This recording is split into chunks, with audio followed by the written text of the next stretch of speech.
What is figurative language? Figurative language, also known as figures of speech, is language in which words are used in a non-literal way in order to show you things in a different way, or to get you to think about things in a different way, or for special effect. The key word here is non-literal, meaning these figures of speech do not use language in the literal way. There are several types of figures of speech. There are similes, metaphors, idioms, personification, puns, metonymy, synecdoche, paraprosdokian, imagery, hyperbole, allusions, oxymoron, and many, many more. Now, if you're looking at these and saying, whoa, these are really big words, I don't know what they mean. Well, you don't have to know what they mean right now. I have videos on a lot of these. But the idea is, when we look at an example for each one, they use language in non-literal ways. So, for example, a simile, which is a figure of speech that compares two unlike objects. Here's an example. That kid is as strong as a dinosaur. It's comparing the kid with a dinosaur, his strength. It doesn't mean the kid is a dinosaur. That would be the literal meaning. But it's saying the kid is really strong. And that's the whole point. It uses that comparison, the kid is as strong as a dinosaur, in a non-literal way to get you to think about the kid in a different way, saying this kid is unusually strong. Metaphor is another type of figure of speech, but unlike simile, it does not compare two objects. It turns one object into another. And how does it do this? It does it by describing the one object using words and phrases that describe another object. So if I say my brother growled at me when I tried to wake him up, the word growled describes a dog or a similar type of creature that makes growling noises. So by using that word to describe my brother, I've turned my brother into a dog. Idioms. Idiom is a figure of speech which is really an expression. So common expressions that we use in language. So if I say it is raining cats and dogs outside, I mean it's raining really heavily outside. I certainly don't mean this is going on. That would just be weird. Personification is a figure of speech where one object that's not living is turned into a human. And this is done in a similar way to metaphors by describing that non-living object using a verb or other words like waits here, time waits for no one, and that verb describes a person, an impatient person. So time is being turned into an impatient person here. So time waits for no one, time is being turned into a person. Or puns. Here's an example. Where do polar bears vote? The North Pole. So when you hear it, pole sounds like North Pole, where Santa Claus lives, or all these creatures that live in snow live. So you hear pole, oh, polar bears, they live out there. Oh, but also pole, like where they vote. Oh, that's funny. North Pole. That is a pun. Metonymy is a figure of speech where you take one word that's closely associated with another word and use that word instead of the other word. So for example, if I say Hollywood has been making some very expensive movies recently, well, not all movies are made in Hollywood, but Hollywood is closely associated with the entire film industry. So I take the word Hollywood, which is closely associated with the film industry, and I use that word instead. I replace film industry and put Hollywood.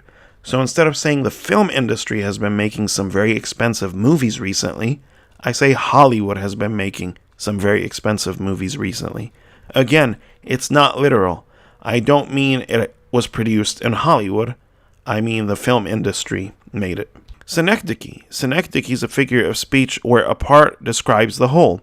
So if I say I need 4 hands to help me move the table, I don't mean I need a hand. I mean I need help. So here, hand is a part of people. So I need 4 people to help me move the table. And the meaning is I need help. So again, it's not literal. Figures of speech are a non-literal way of using language to make you think in a different way or for special effect. So for example, paraprosdokian has an effect. Let me illustrate. If I say when I was 10, my family moved to Downers Grove, Illinois, you understand this, that I moved when I was 10 years old with my family. But the whole point of paraprosdokian is when I complete the statement, you understand what you see right now in a very different way. So if I say, when I was 12, I found them. Oh, now I didn't move. I was abandoned when I was 10 years old, and 2 years later, I was able to reunite with my family. So that is a figure of speech, paraprostokian. Imagery. Imagery is a figure of speech when you describe an object or many objects using sensory language. So if I say the bright golden sun shone on the warm sandy beach, bright and golden, those are words that describe things we see. They appeal to our sense of seeing. Warm and sandy, those are words that appeal to our sense of feeling. So imagery is used for special effect, which is to describe a scene for us in a way that we could almost sense it. Next, we have hyperbole. Hyperbole is a figure of speech where we over-exaggerate something to make a point. So if I say my parents are going to kill me, a very common hyperbole with children, the point is they're not really going to kill me. That will be the literal meaning. The non-literal meaning, the special meaning, is that my parents are really going to punish me. That's the hyperbole. That's why it's a figure of speech. Another types of figures of speech are allusions. Allusions are indirect references. So if I say when I get angry, I can turn into a big green rage monster, I'm indirectly referring to the Hulk. And this is used for special effect. It means I can get very violent when I'm angry. An oxymoron. Oxymoron is a figure of speech where a contradictory statement is made to try to create a special effect. So here's a saying by Charles Lamb. He says, I like a smuggler. He is the only honest thief. Well, thieves by definition are not honest. This can't be literal. But he's trying to point out something about all thieves. He likes smugglers. No other type of thief. Smugglers being a very specific type of thief that tries to move certain objects between borders of countries, not like a common liquor store thief or something like that. So we looked at many different types of figures of speech. The one common thing between all of them is that language is used in a non-literal way, either to make us think about something in a different way or to create a special effect. That's the whole point. Now, why do we use figures of speech? It's for several reasons. Number one, it is to get us to think about something in a new way, as you saw many of these did. And it helps you imagine. And it can involve you in a scene or story, especially if a lot of imagery is being used in a beautiful place, like a beach. When we're reading a story, that puts us in the story. It gets us involved. Or it can make us laugh or cry.